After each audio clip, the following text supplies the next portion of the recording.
It's the start of July, right in the midst of summer, where the sun is beaming its brightest. Lots of us have plans for this time of year, but I know the perfect way to enjoy the hot summer day. Playing Switch games!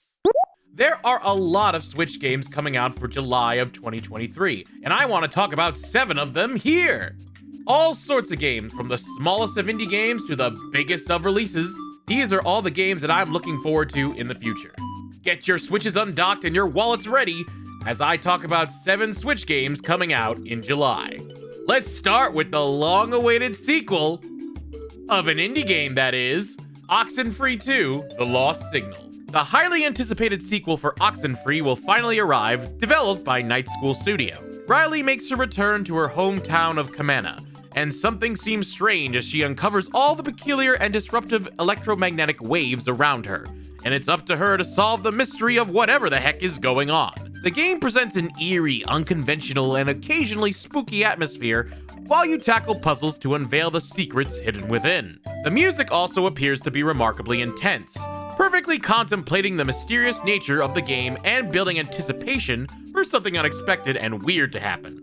Although I have yet to play the original Oxenfree, the distinctive dark elements and game style has always piqued my interest, and I can tell just from the trailer alone that those elements will return in this follow-up.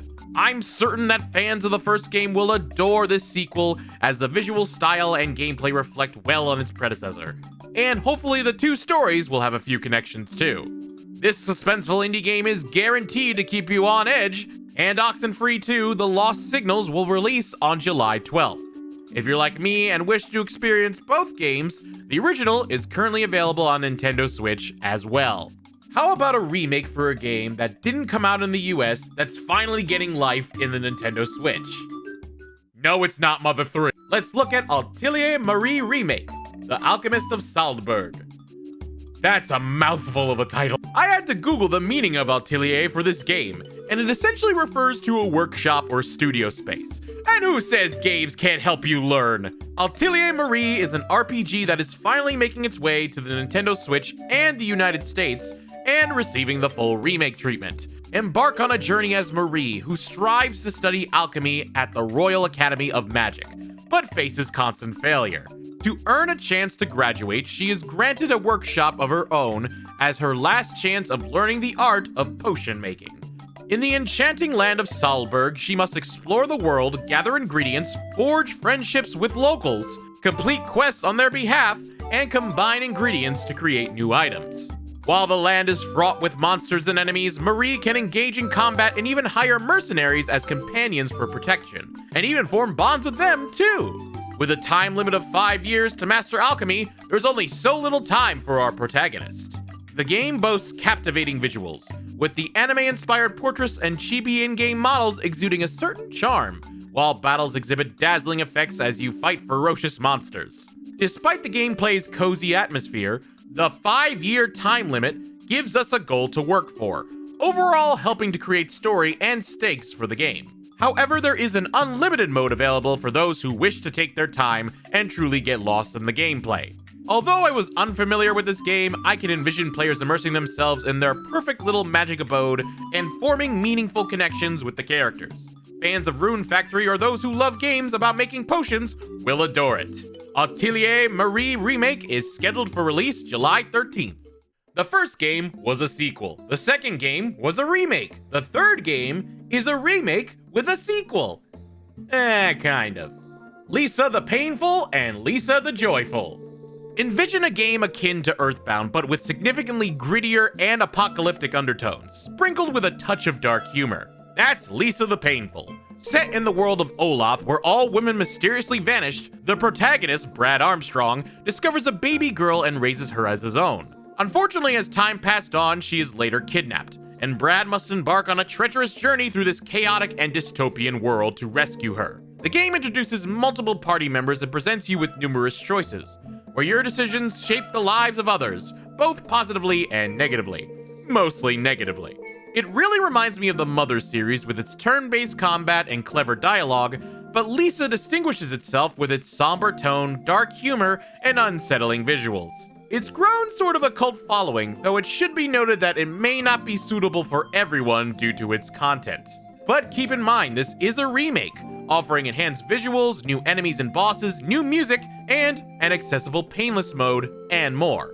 If you are a fan of the game and want something new, there's also Lisa the Joyful, a new expansion that concludes the previous game's story, and it can be obtained bundled with the remake as well, or by itself if you just want to play that. Lisa the Painful and Lisa the Joyful both release on July 18th. Completely changing tones here, let's go to a platformer that's adorable, adventurous, and even cozy.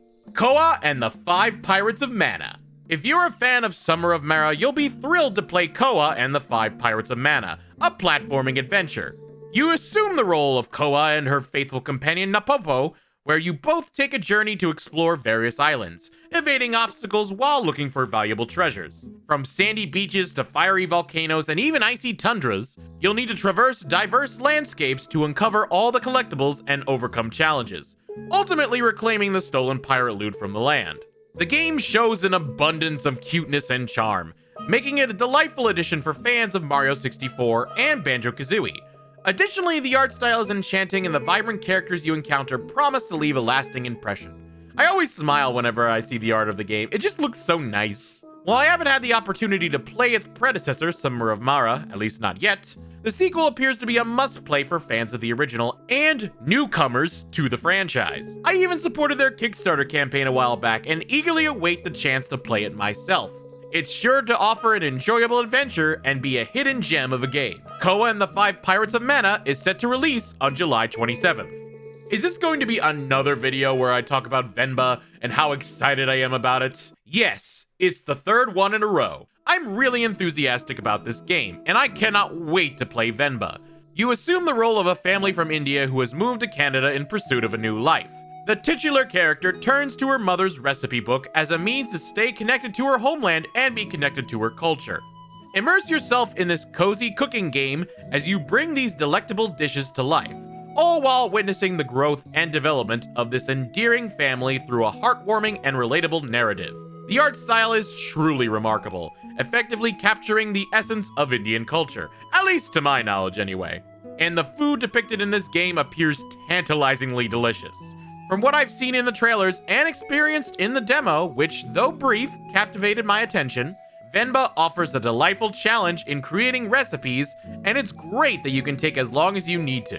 It has certainly left me craving for more Indian cuisine, and that's a good sign. Venba is the indie game I'm most eagerly waiting for this month, and if you're seeking a cozy cooking experience, it is unquestionably the prime choice from the Switch menu. Make a reservation for your meal on July 31st.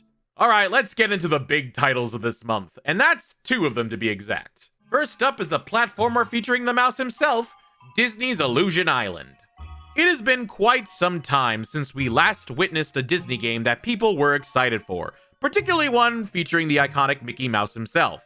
Last one I can think of was Epic Mickey on the Wii. However, this month we are in for a treat with Disney's Illusion Island. This side-scrolling platformer stars Mickey and Minnie Mouse along with Donald and Goofy as they embark on a quest to locate mysterious books and save the enchanting island of Monoth. Throughout the game, you can jump, glide, and swim alongside your beloved Disney characters, each possessing unique abilities and a distinct playstyle. You can play it by yourself, or if you have friends who share your love for Disney, the game offers local co-op multiplayer, enabling them to join in on the fun. Although if I'm being honest, I wish online play was possible too. Nevertheless, the art style looks absolutely fantastic.